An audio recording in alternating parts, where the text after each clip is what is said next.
This is a presentation of Northeast Streaming Sports.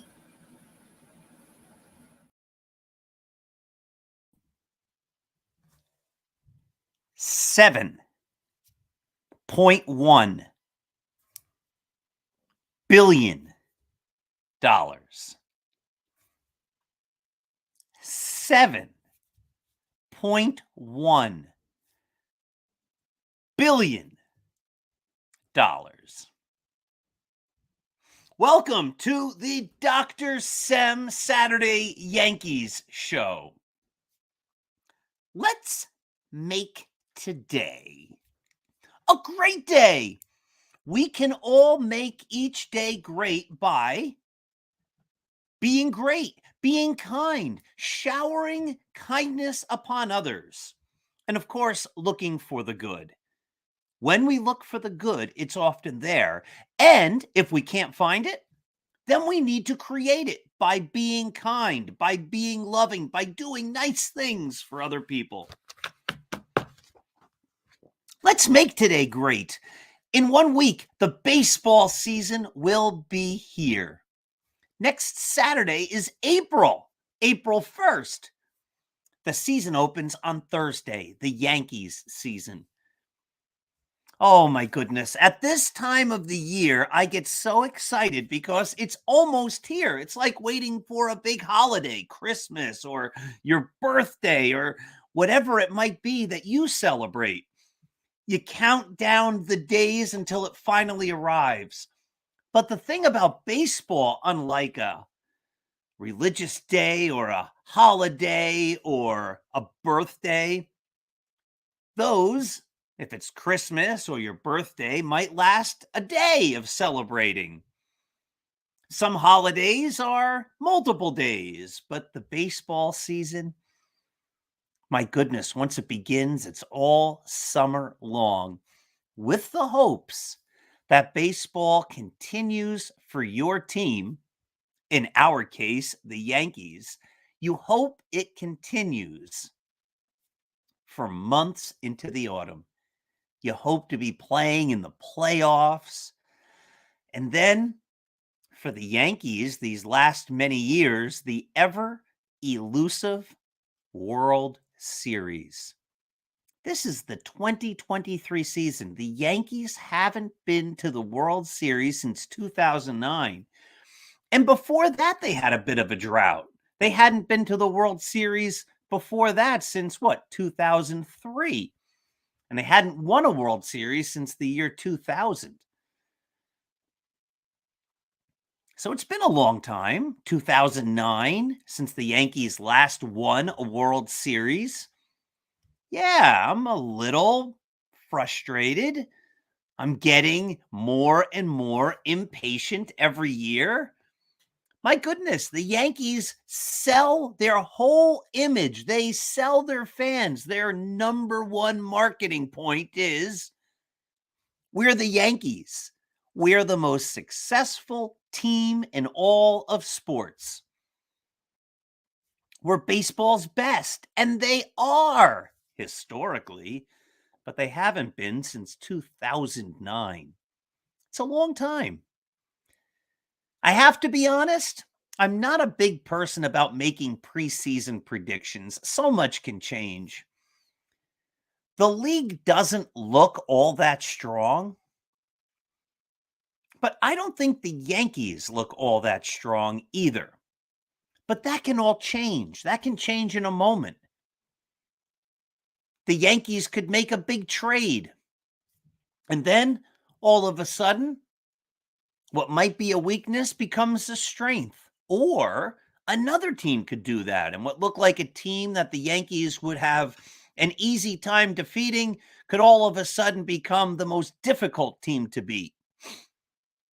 You never know. So I'm not into predictions. I always hope that the Yankees will make it to the World Series, that they'll be there in the end. But there's no guarantee. You can only hope. And there's a lot of reasons, and I've outlined them many times on this show and on Start Spreading the News. There are many reasons why I'm a bit concerned about the 2023 Yankees. I think on paper they had a great starting rotation when Carlos Rodon and Frankie Montas were part of it and they were healthy. Now it looks like Rodon is out until at least May, and Frankie Montas doesn't look like he'll come back at all until maybe September. But by that point, I mean, all the heavy lifting is over. He's not going to help the Yankees in a pennant drive, I wouldn't think. So when 2/5 of your starting rotation doesn't start the season, that's not a great sign. I'm not happy that the Yankees don't seem to have an answer for left field yet. I'm not happy that the Yankees don't seem to have an answer for center field yet. And I know there are a lot of Harrison Bader enthusiasts out there who predict great things from him. But as I've demonstrated in the past and talked about, he's not a player who is present enough of the time for a team to say he's the guy that's going to anchor center field and we're going to try to win a World Series around him. When he plays, he seems very good. The problem is, as we've noted, every single year he plays in fewer and fewer games. So the Yankees have question marks in left field and center field. We're less than a week from the opening of the season, and the Yankees don't know who their shortstop is. So there's some questions. The Yankees don't, except for Anthony Rizzo, really have any left-handed power of note in their lineup. That's a problem. Giancarlo Stanton is coming off a pretty terrible year. If he's not great, I think the Yankee offense is in trouble, and I'm not confident that Giancarlo Stanton is going to have a great year. The Yankees had a terrible second half last year. The only saving grace through much of that time was the unbelievable, historic, memorable season that Aaron Judge had. I think Aaron Judge is great. I think Aaron Judge could easily be the MVP for the 2023 season. Why not? But I don't think Aaron Judge is hitting 62 home runs again. I mean, he carried the Yankees.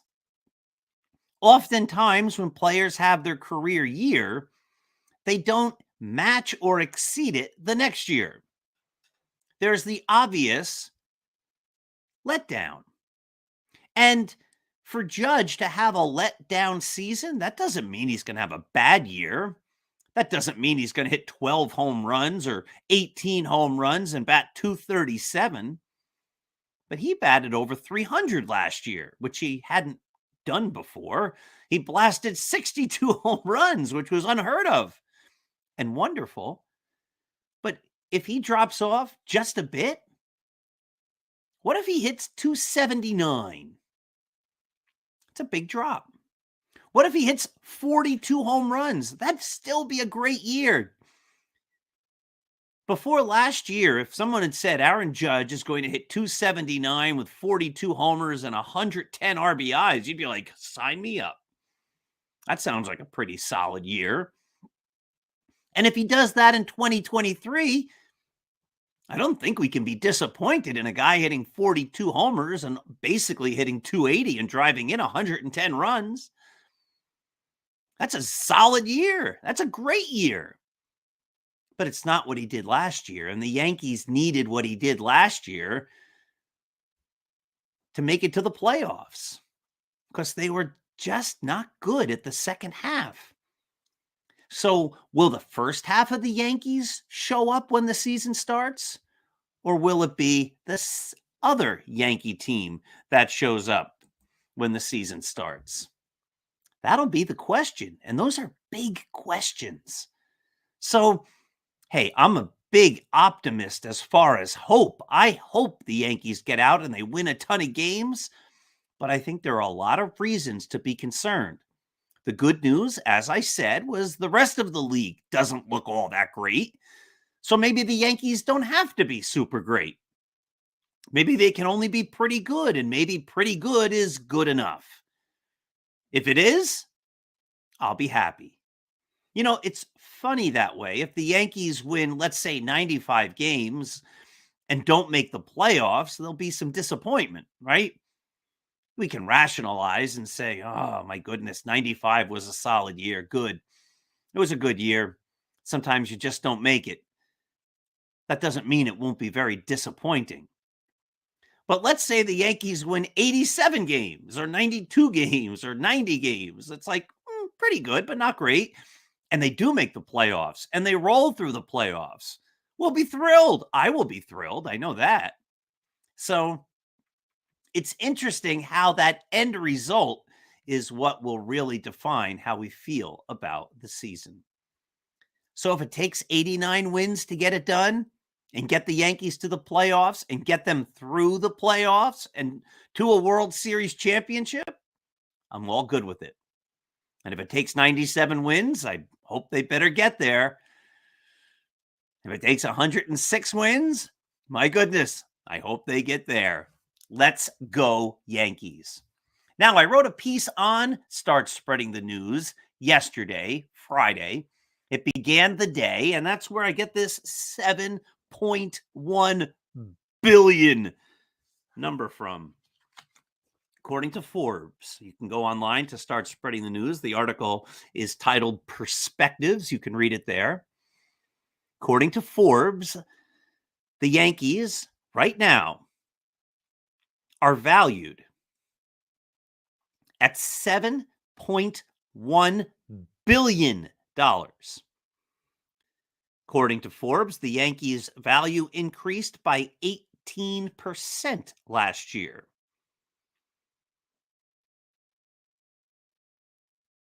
I don't know about you, but did your home personal earnings increase by 18% last year? Yankees did. The Yankees are worth the number's unheard of. It's unrealistic. It's crazy, but it's true. $7.1 billion. Now, the first reaction is, well, I guess everybody else is worth a ton of money too. I guess all the other teams are loaded with cash. But the Yankees aren't just worth $7.1 billion. When you look at the rest of baseball, you can see that the Yankees are galaxies, light years ahead of every other team. Light years ahead of every other team. The second place team on the list, the second most valuable team, the Yankees are worth $7 billion. 7.1. The second most valuable team isn't worth $6.5 billion. That would be close. They're not worth $6 billion. Still be $1.1 billion behind, but be reasonably close. They're not worth $5.5 billion. They're not even worth $5 billion. So let's just see this for a minute. There are the Yankees at $7.1 billion. There's no teams in baseball worth in the 6 billions. There are no teams in baseball worth in the 5 billions. The next closest team is the Los Angeles Dodgers, who are worth $4.8 billion. Holy cow. $4.8 billion. That's $2.3 billion less than what the Yankees are worth.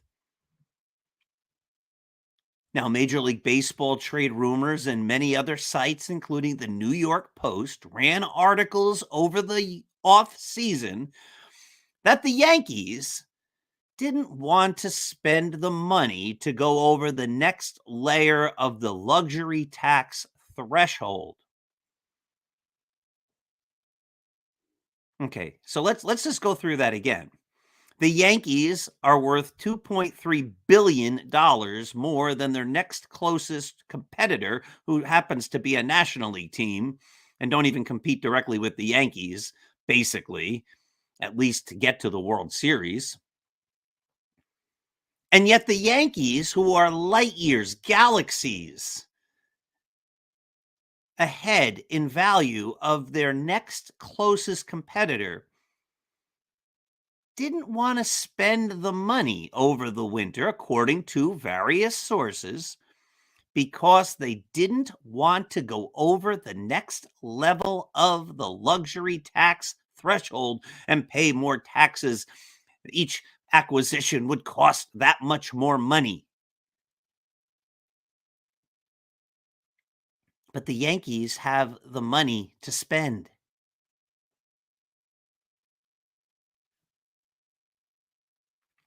The Yankees are worth more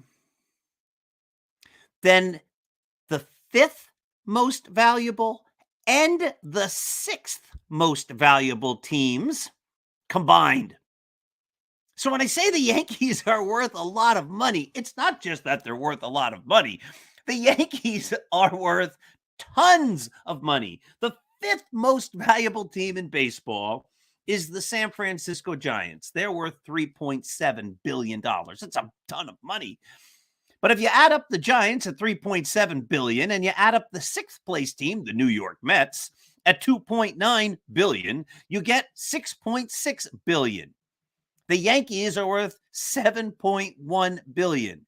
The Yankees are worth more than the Giants, the fifth most valuable team, and the Mets, the sixth most valuable team combined.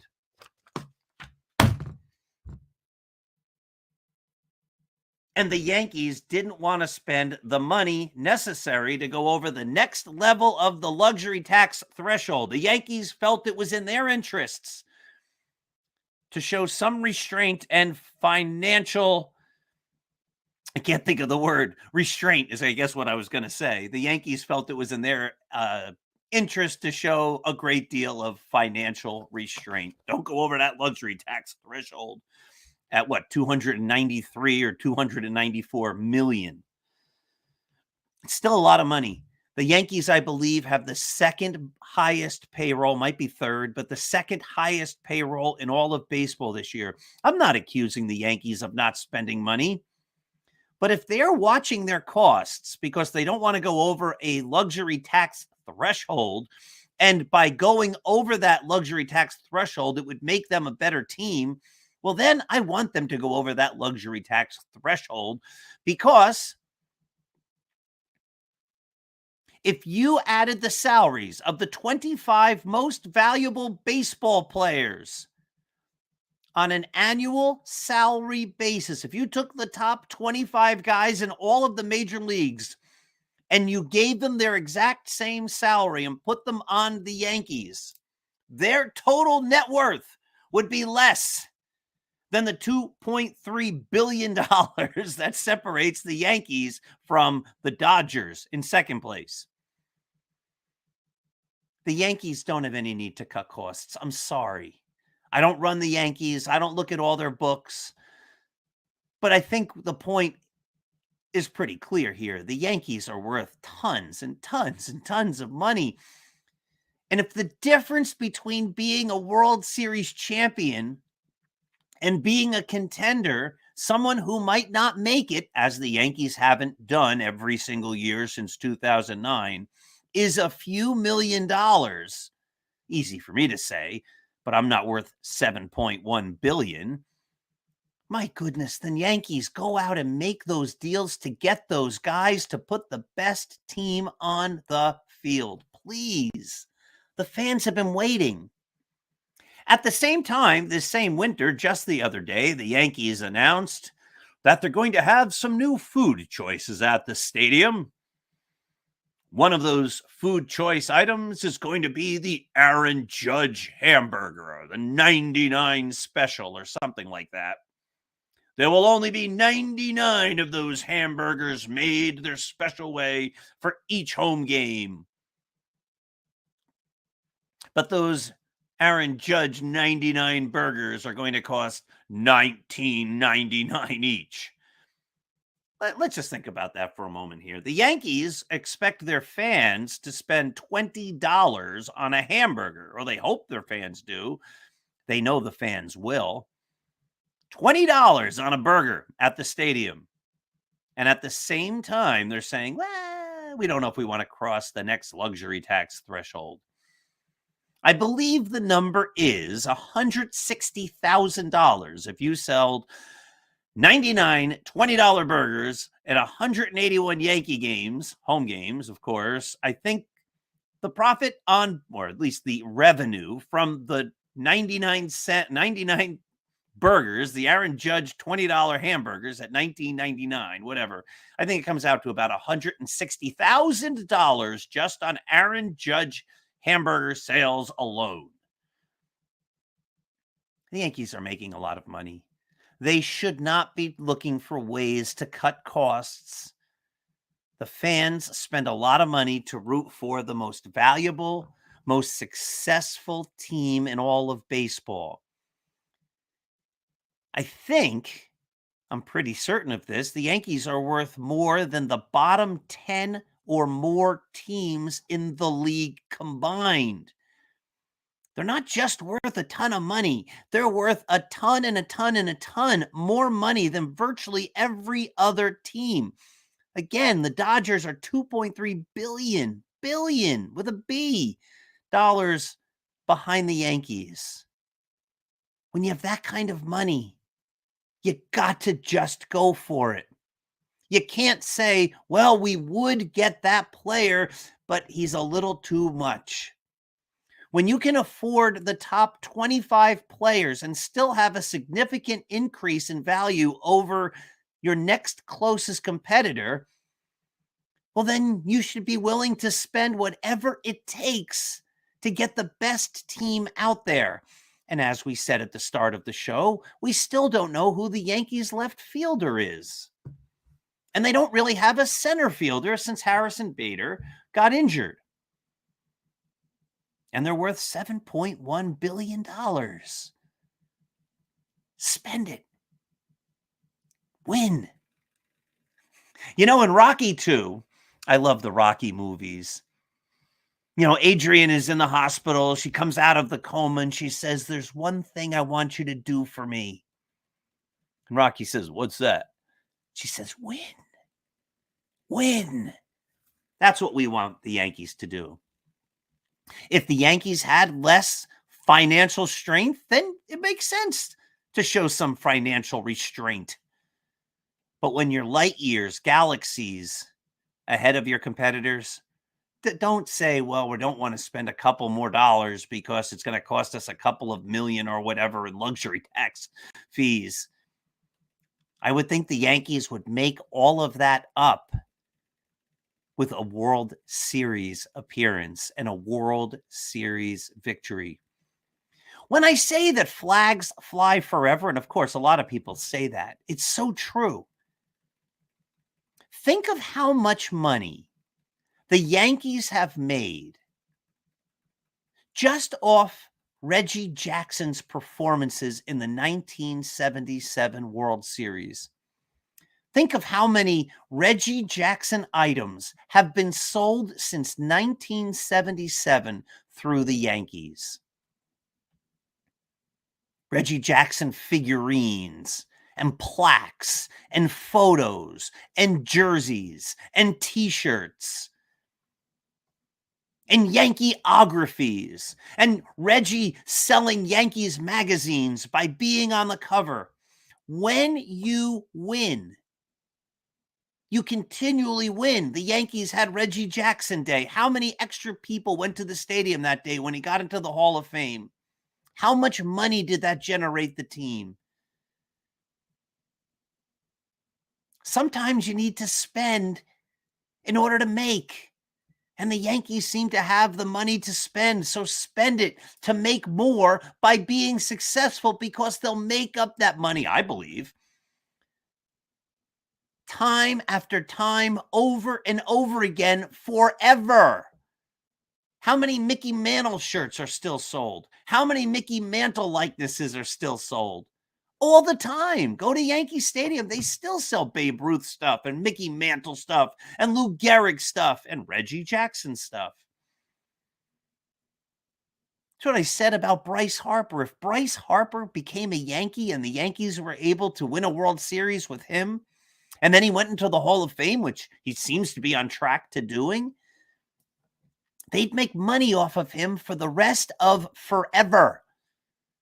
They'd make that salary back time and time and time again over the long term. There'd be Bryce Harper Day at the stadium when he goes into the Hall of Fame. Bryce Harper would be at Old Timers game, you would hope. And then people could celebrate him time and again, forever. So when flags fly forever, it's true. The fans love it. We can finally say we have a 28th World Championship. We've been waiting a long time.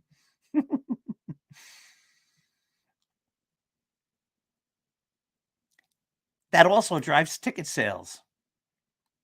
When your team wins, more people come out to the stadium. So I hope the Yankees look at their valuation, look at how close the Dodgers are, and they go, oh, I didn't realize it. We're $2.3 billion more than the Dodgers. We're worth more than the fifth and sixth most valuable franchises combined. Worth more than like the bottom 10 teams in all of baseball, probably more. I think we can afford to go over the luxury tax threshold. It's not going to hurt our bottom line. It's only going to help us win. That's my thought. All right, my friends. It's out.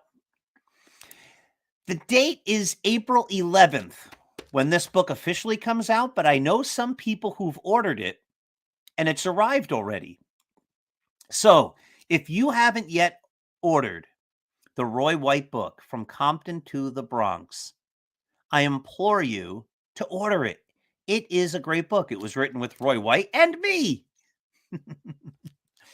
We spent a great year together working on this wonderful book. It has some beautiful pictures in the middle. They pop. They just look terrific. They're in color. His career began and some of the pictures are in black and white, but this is a whole page of black and white. There's Mickey Mantle and Roy White. Great stuff. Did you know Roy White batted fourth in the Yankee lineup behind Mickey Mantle at the start of his career, so that Mickey Mantle would be protected by Roy White? And that at the end of his career, Roy White went to the Yomiuri Giants in Tokyo, Japan, and batted fourth behind the great Sadahara O. Did you know that Roy White is the first player ever to win a World Series with America's greatest team, the Yankees, and Japan's greatest team, the Giants? He won the Japan Series with the Giants. He won the World Series with the Yankees. Only one other player was ever able to accomplish that feat. He did it in the reverse. He won a Japan Series with the Giants and then a World Series with the Yankees. Both players played left field. Roy White and Hideki Matsui. Great stuff. If you haven't read The Least Among Them, about the 29 Yankees who played only one game in their whole major league career as Yankees, you should get this book, filled with great Yankee stories. Not just about those 29 guys, but about Babe Ruth, about Greg Nettles, about Dave Righetti, about El Duque. All sorts of great stories in here. About the seventh inning stretch, about the Yankees and bad luck regarding airplanes. So all sorts of original research that I did. That book was voted as a book of the year for 2021 in National Review magazine. It also won numerous awards. If you love stories, Scattering the Ashes, my novel, is just beautiful and wonderful. It'll make you laugh. It'll make you cry. I just had a person call me about 2 or 3 weeks ago, said I was reading that book and it just touched me. I promise. I can't promise. I don't know who you are. I can promise that the people who've read it, most of them have told me they've loved it. It's impacted them. And then if you want to be inspired and you want great motivation, Impossible is an Illusion is a series of essays. Boy, my book published collection is getting bigger and bigger. You might want to get one of these books.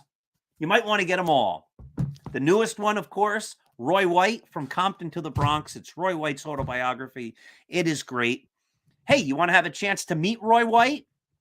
If you go to Start Spreading the News, any of the events that I will be at with Roy White are listed there, including there's going to be one in the Wyckoff, New Jersey Public Library, free.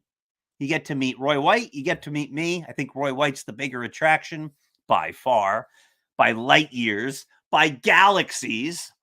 Roy White's the bigger attraction in much the same way that the Yankees are worth that much more than the Dodgers and the rest of baseball. But you get a chance to meet Roy White and me June 12th at the Wyckoff Library in New Jersey. If you go to Start Spreading the News, there's a little button there on the top right-hand side of the page. It says Dr. Semendinger's appearances. Check it out, and you'll get the dates for all of the events. Note, some of the Roy White events that are listed have a charge with them. So you just need to be careful that you make sure you pick the right event. But the one at the Wyckoff Library on June the 12th will be free. Hey, by the time I'm meeting you next Saturday morning, hopefully we have a Yankees win under our belt, and the Yankees are on their way to winning the 2023 World Series. I might go into the season with some worries, trepidation, and doubts, but the optimist in me, my heart, says, let's just hope they win. I hope they win. I want them to win. Let's get it done this year, Yankees. I wouldn't mind if they spent all $7.1 billion and got the best players ever, everywhere, and just went 162-0 and went through the playoffs easily, won the World Series, and then we could all breathe a huge sigh of relief. Wouldn't that be great? Anyway, love the Yankees. Thanks for watching. This has been the Dr. Sem Show on the Northeast Streaming Sports Network. I'll see you again Monday night on the Start Spreading the News show with my co-host, the brilliant and wonderful EJ Fagan. Have a great day.